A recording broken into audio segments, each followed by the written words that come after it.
변하지 않네. 나는 주를 신뢰해. 오직 믿음으로 내가 살리라.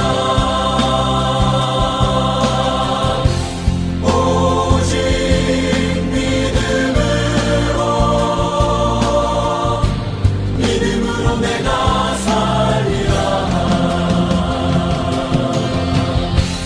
오직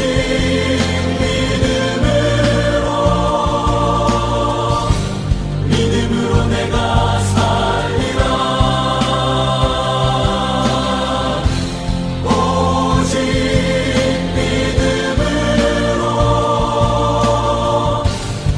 믿음으로 내가 살리라.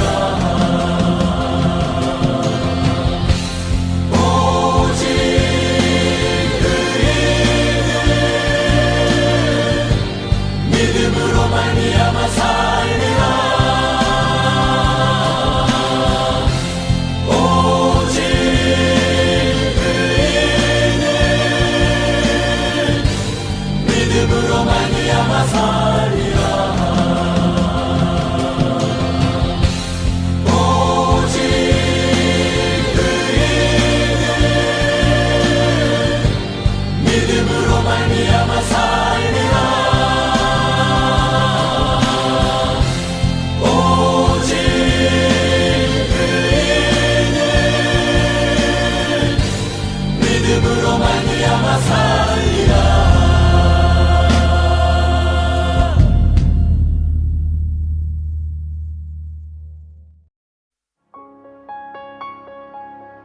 하나님이여, 나를 지켜주소서. 내가 주께 피하나이다. 내가 여호와께 아뢰되 주는 나의 주님이시오니 주 밖에는 나의 복이 없다 하였나이다. 땅에 있는 성도들은 존귀한 자들이니 나의 모든 즐거움이 그들에게 있도다. 다른 신에게 예물을 드리는 자는 괴로움이 더할 것이라. 나는 그들이 드리는 피의 전제를 드리지 아니하며 내 입술로 그 이름도 부르지 아니하리로다. 여호와는 나의 산업과 나의 잔의 소득이시니 나의 분깃을 지키시나이다. 내게 줄로 재어준 구역은 아름다운 곳에 있으며 나의 기업이 실로 아름답도다. 나를 훈계하신 여호와를 송축할지라. 밤마다 내 양심이 나를 교훈하도다. 내가 여호와를 항상 내 앞에 모시며 그가 나의 오른쪽에 계심으로 내가 흔들리지 아니하리로다. 이러므로 나의 마음이 기쁘고 나의 영도 즐거워하며 내 육체도 안전히 살리니 이는 주께서 내 영혼을 수월에 버리지 아니하시며 주의 거룩한 자를 멸망시키지 않으실 것임이니이다. 주께서 생명의 길을 내게 보이시리니 주의 앞에는 충만한 기쁨이 있고 주의 오른쪽에는 영원한 즐거움이 있나이다. 아멘. 할렐루야. 전주안덕교회 귀한 성도 여러분, 주님의 이름으로 사랑하고 축복합니다. 오늘 말씀을 통한 하루를 통해서 주님을 만나고 또 주님의 귀한 말씀을 듣고 주님께 순종하며 우리의 믿음의 모든 삶이 주님과 동행하는 복된 삶이 되시기를 바랍니다. 한국 사람들처럼 복을 좋아하는 사람들도 없을 것입니다. 그래서 물질의 복, 세상의 성공의 복, 건강과 행복을 얻으려고 많은 것들을 시도합니다. 대문에도 또 집의 기둥에도 또 장롱에도 심지어 수저와 밥그릇까지 복자를 새깁니다. 이것은 그만치 복을 좋아한다는 증거죠. 새해 인사를 드려도 손별 인사를 해도 어떻게 인사합니까? 복 많이 받으라고 말을 합니다. 어떤 사람은 갑자기 이름을 바꾸기도 합니다. 그러면 복이 오고 운명이 바뀐다고 믿고서 그렇게 하였다는 것이죠. 조상의 묘자리를 이장하거나 아니면 부적을 사서 붙이거나 집안 인테리어를 풍수지리 잘하는 사람에게 부탁하여 바꾸기도 합니다. 운수나 토종 비결이나 점을 치는 일을 하기도 합니다. 그만큼 복을 받고 싶다는 것입니다. 세상에는 여러 종교들이 있습니다. 그런데 그 모든 종교들도 복에 대하여 말을 많이 하고 있습니다. 특히 원시 종교인 사머니즘이나 무속신앙일수록 복을 더 강조하고 있죠. 그래서 그들을 기복신앙이라 해서 기성종교에서는 무시하는 경향이 있습니다. 성경 말씀에도 나가도 복을 받고 들어가도 복을 받는다고 합니다. 그리고 기도와 찬송, 설교, 모든 것들의 내용을 보면 사실 축복의 기원들이 꽉 차 있습니다. 또 성경의 시작부터 끝까지 복에 관한 이야기로 들어있죠. 하지만 여기서 분명히 알아야 하는 것은 세상에서 말하는 복이나 원시적 종교에서 말하는 복과 기독교에서 말하는 복과는 내용과 질이 다르다 하는 것이죠. 그래서 실제로 살다 보면 도대체 기독교를 믿어 가지고 무슨 축복을 받느냐 할 정도로 성도님들이 어려움을 많이 겪게 됩니다.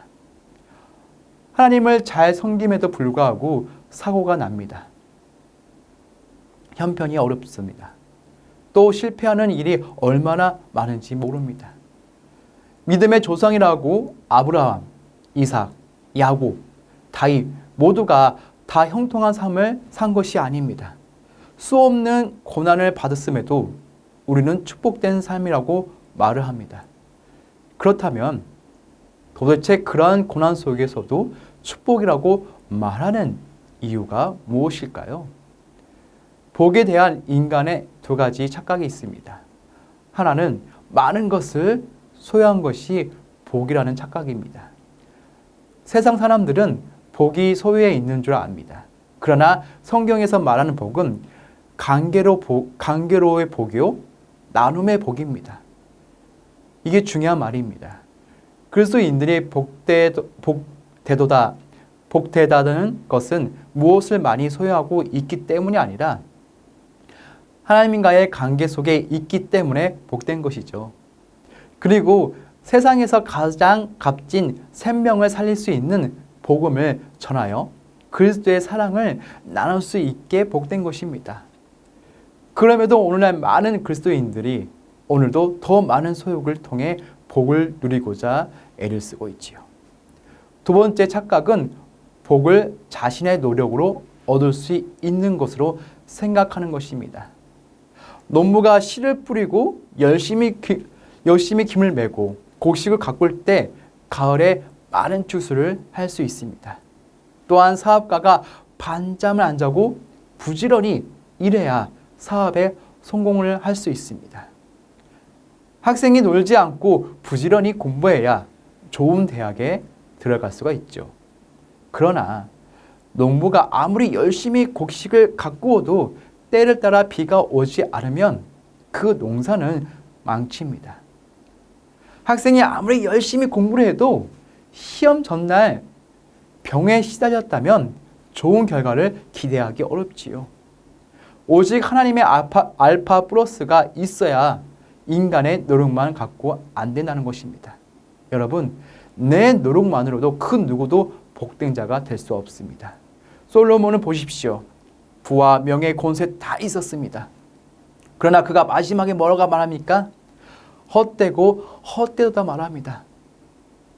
여러분, 오해하지 마세요. 제 말은 많은 것을 소유함의 복이 아니라는 이야기 아닙니다. 복 있는 사람은 많은 것을 소유할 수 있습니다. 그러나 많은 것을 소유했다고 그가 반드시 복 있는 사람이 아닙니다. 기독교의 본질적인 복은 관계와 나눔에 있음을 깨달으시기 바랍니다. 이 본질적인 복을 소유한 사람에게 세상의 복, 소유의 복을 누리게 될 줄 믿습니다. 오늘 본문에서 시편 기자는 고백합니다. 2절 말씀입니다. 내가 여호와께 아뢰되 주는 나의 주시오니 주밖에는 나의 복이 없다 하였나이다. 아멘. 다윗은 부족을 통일하고 넓은 영토와 많은 재물과 그리고 막강한 권력을 가지고 부귀 영화를 마음껏 누릴 수 있었던 이스라엘 왕이었습니다. 그럼에도 그는 진정한 복은 왕의 자리도, 권세도, 물질도, 사치와 향락, 생활도 아니고 오직 하나님이라고 고백하고 있습니다. 그것은 하나님은 복의 근원이시며 언제나 누구에게도 복을 내릴 수 있고 절망을 희망으로 바꾸시고 화를 변하여 복이 되게 해 주실 수 있기 때문이지요. 하나님은 복 중에서도 최고의 복이시요 복의 근원이십니다. 그러기에 복을 원하는 모든 사람은 먼저 복이신 하나님을 찾아야 하고 만나야 하고 관계를 가져야 합니다. 5절 말씀입니다. 여호와는 나의 산업과 나의 잔의 소득이시니 나의 분깃을 지키시나이다. 다윗은 이렇게 고백했죠. 시편 23편 1절 말씀입니다.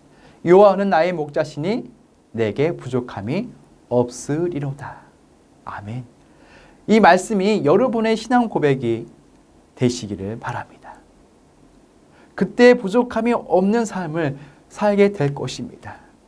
우리의 문제는 외적인 환경적인 요소가 아니라 하나님이 우리의 목자가 되지 못함이 문제이죠.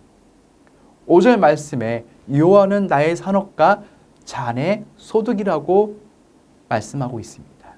곧 하나님이 자신이 우리의 기업이요 나의 모든 소득이라는 것이죠. 이스라엘이 가나안에 들어가 땅을 분배할 때 네 지파들에게는 거할 땅은 있었지만 소유로서 그 땅을 주지 않았습니다. 그 이유에 대하여 이렇게 말하죠. 신명기 18장 1절에서 2절 말씀입니다. 네이 사람 제사장과 네이의 온 지파는 이스라엘 중에 분깃도 없고 기업도 없을지니 이는 여호와께서 그들의 기업이 되심이니라. 아멘. 네이 족속에게는 하나님이 자신이 기업이 되시기 때문에 기업이 필요 없다는 것이죠. 결국 이 말은 하나님이 자신의 기업이므로 하나님이 그들을 책임지시겠다는 것입니다. 그리고 5절 말씀에 그 잔은 주인이 손님들에게 마시도록 내놓는 것을 가리키는 은유적 표현입니다. 하나님이 악인에게는 진노의 잔을, 자기를 믿는 자들에게는 복과 구원의 잔을 주십니다.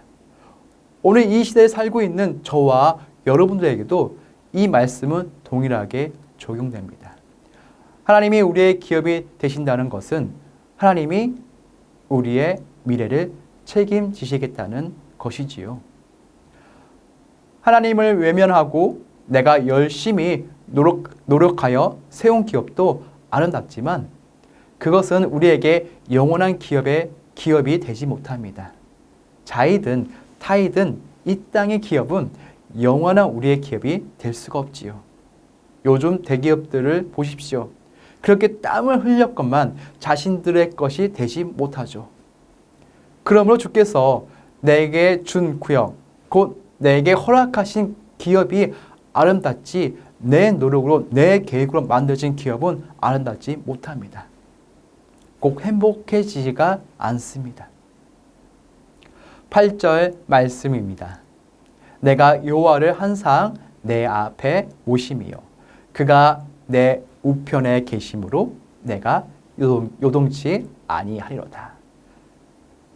다윗은 내가 비록 사막의 음침한 골짜기를 지날 때에도 두려워하지 않는 것은 주의 지팡이와 맞대기가 나를 안위해 주신다고 고백하죠. 이러한 믿음이 우리가 세상을 이길 수 있는 가장 큰 능력이 됩니다. 다윗은 파란만장한 삶을 살았습니다. 그러나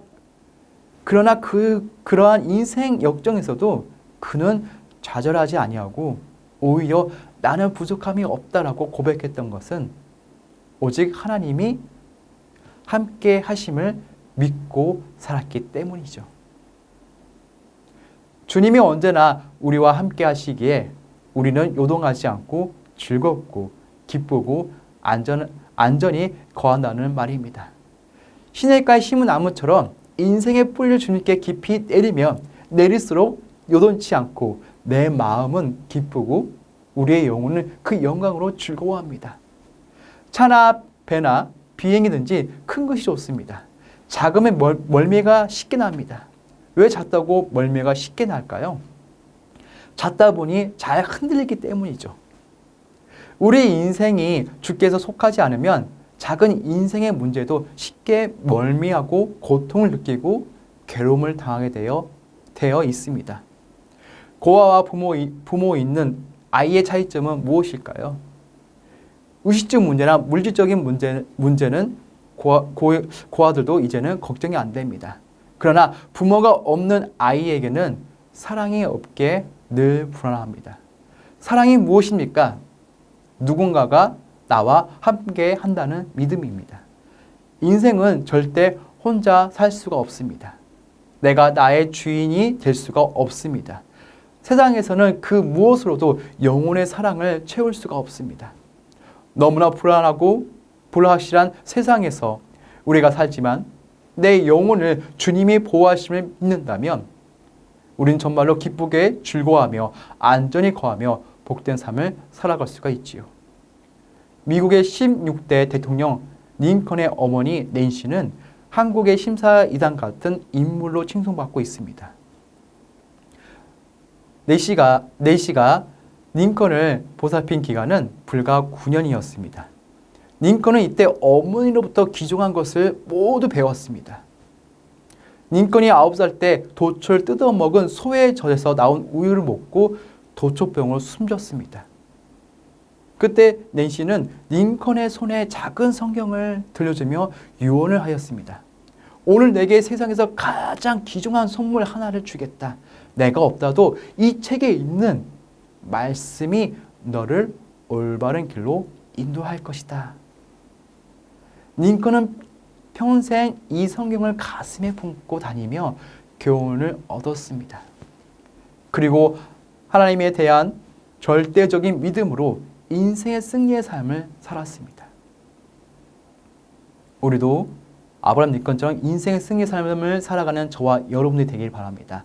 11절 말씀입니다. 주께서 생명의 길로 내게 보이시니 주의 앞에는 기쁨이 충만하고 주의 우편에는 영원한 즐거움이 있나이다. 성경은 분명하게 말합니다. 세상에서 말하는 복은 피곤하고 족함이 없을 뿐 진정한 복을 줄 수가 없습니다. 오직 우리의 삶의 기쁨과 즐거움은 세상이 아니라 하나님께 있습니다. 주 밖에는 우리의 복이 없습니다. 오직 하나님께 피하는 자가 복이 있습니다. 오직 주 앞에만 기쁨이 충만하고 주의 우편에는 영원한 즐거움이 있습니다. 그러므로 우리는 그에게 날마다 피함으로 기쁨과 즐거움이 가득 찬 행복한 사람이 되시기를 바랍니다. 우리 사랑하는 성도 여러분, 저와 여러분들이 이 행복한 주인공들입니다.